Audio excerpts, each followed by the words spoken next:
National Resilience Institute, the Republic Indonesia, presents Jakarta Geopolitical Forum 2022, Geo-Maritim Chasing the Future Global Stability, August 24 and 25th, keynote speaker Joko Widodo, Andi Wijayanto. Speakers: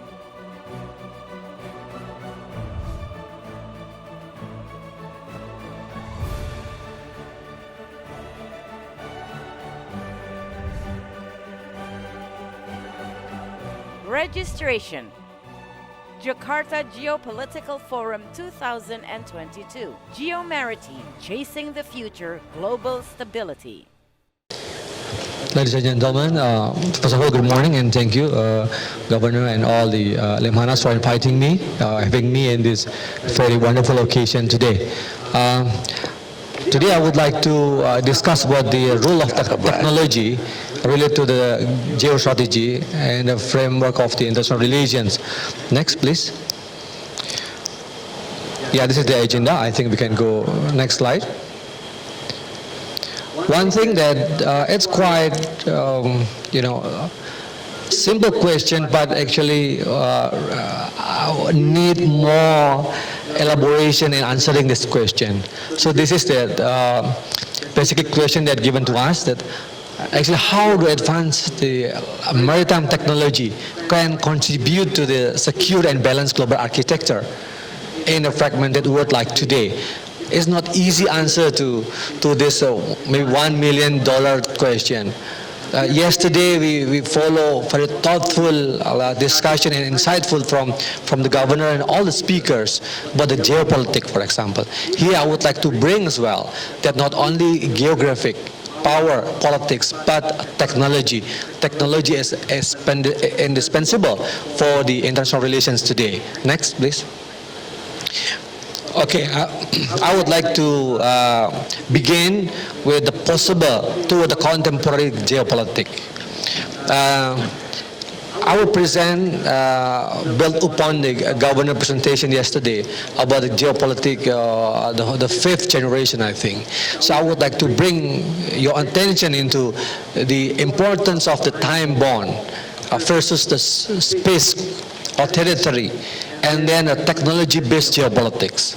Okay, and if we go further here, that if we know from the time bound whether that the geopolitics or geostrategy is just a continuation of the previous events, like historically or chronologically, or whether the same actors, whether the same national interest is still remains, and whether the different mechanism, whether conflict or cooperation is still there.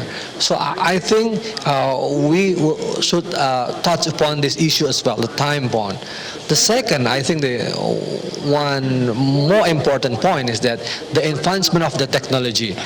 We know that the creation of the space is beyond the geographic, beyond the boundaries of the land, or maybe also including the aerospace or others. But this is, I think, much more important that the digital technology create the digital territory. So we need to understand that beyond the land, air, seas, we know, entering the era that there is additional territory, which is a digital territory. From the advancement of GIS, for example, remote sensing and other technology, artificial intelligence, machine learning, and also blockchain technology. I will touch upon that later on. And the third one, I think I would like to bring your attention on the metaverse world. We don't know whether this is the new sovereignty there, or where is the international actors there, or whether the state actor still exists or still relevant. Yesterday the governors has already mentioned clearly that the actors is not only merely the state, but non-states, but could be the individual, could be the groups, or even us individual here. So the challenge is that are we ready to enter the geopolitics of metaverse? Who will reign the metaverse world, or maybe another first another digital space. I think this is if we would like to go along to the transformation of the military transformation.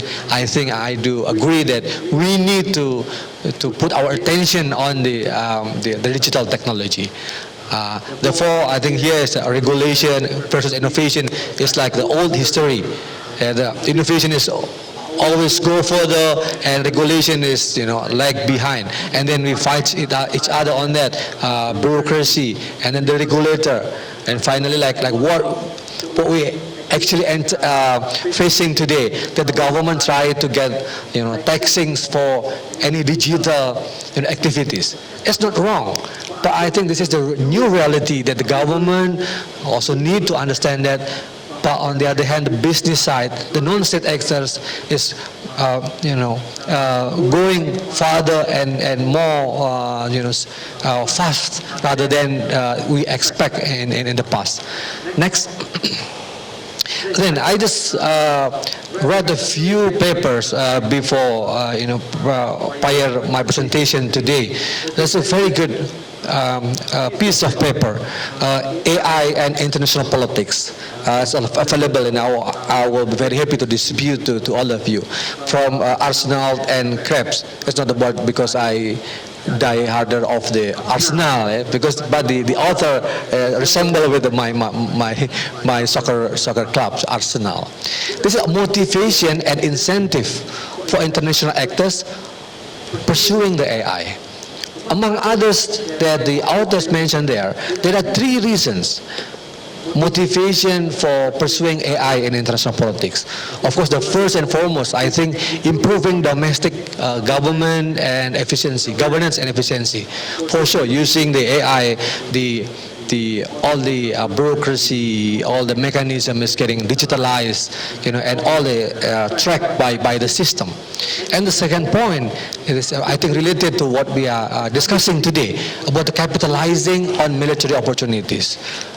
So many new opportunities open for the military, including not only for war, for example, but maybe in the cooperation, joint cooperation among the international actors there.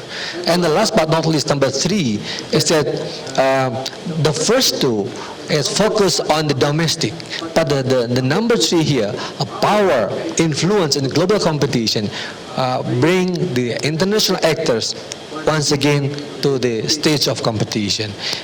I think this is another important point, that we need to go to AI as one of the, I think, indispensable factor for international relations. Next slide, please. Another example.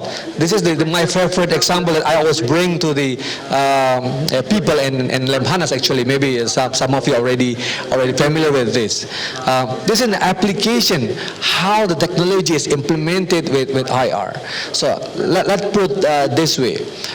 In this existing world, that the more centralized world, there is authority among others, like superpower, president, prime ministers, a government, but by blockchain technology, by digitalization, and here is an example is cryptocurrency, even still in the undergoing process, but has changed the system dramatically.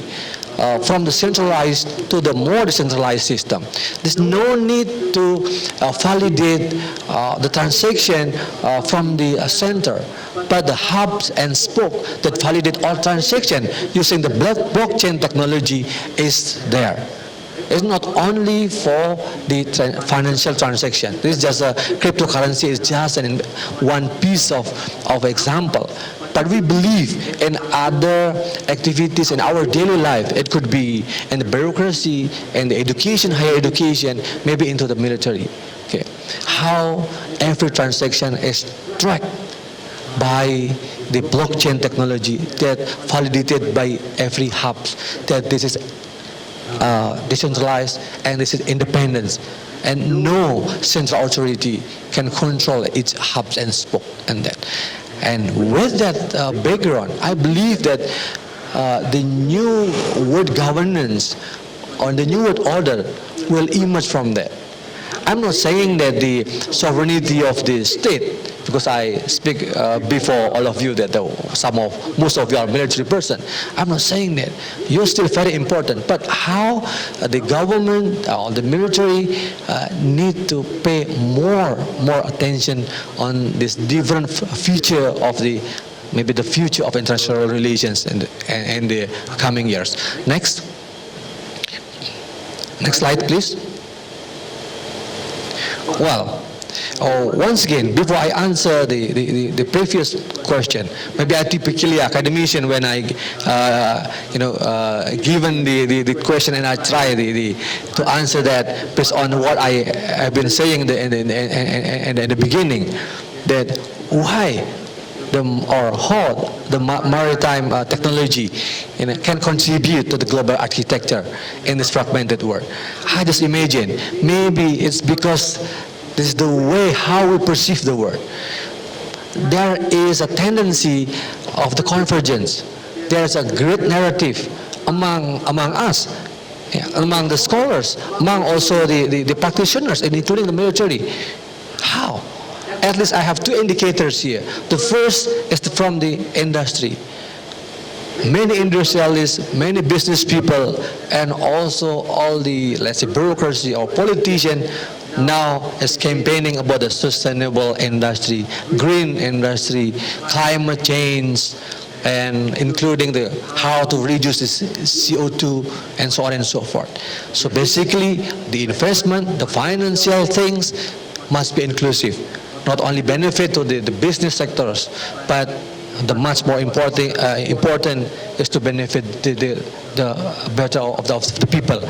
This is one indicator. My second indicator is that the technology that I already mentioned before. Innovation, invention of the AI, blockchain, machine learning, and so on. Those are issues that become our daily, breakfast, dinner meeting, lunch meeting. Everyone talk about that. So I may have like a proposal, or maybe because of we have the great narrative that convergent rather than diverge.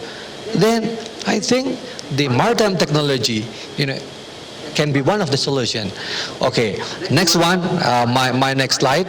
Hopefully we can go to the more specific answer to the question given to me. I also wrote another piece of paper. It's a very good one. Technology and the Construction of Oceanic Space by Daniel Lambert. Okay. Basically, his idea is very simple. That once again, creating space. Yeah.